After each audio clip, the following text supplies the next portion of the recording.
نحن أبناء هذا الوطن ونحن مسلمون، وربما مسلمون أحسن من هؤلاء، ليس أكثر منهم لكن أحسن منهم.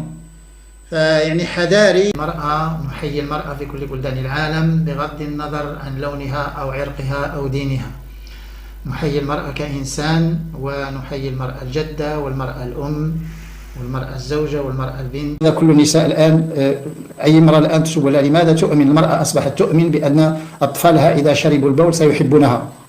كل النساء ولا أمهاتكم ولا زوجاتكم اسألوهن، ليس هناك امرأة لا تعلم هذه الأشياء. كل النساء يعني يعلمن بأن لما الأطفال يشربوا بول أمهم يحبونها.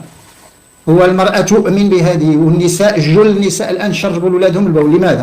وعلى الشباب يعني أن ينتبه. الشباب ينتبه لأمك، ينتبه لأختك، ينتبه لخالتك، ينتبه لعمتك. الشباب انتبهوا، كفى. أنتم ستعيشون في هذا المجتمع الملوث، والله يعني ستعانون كثير.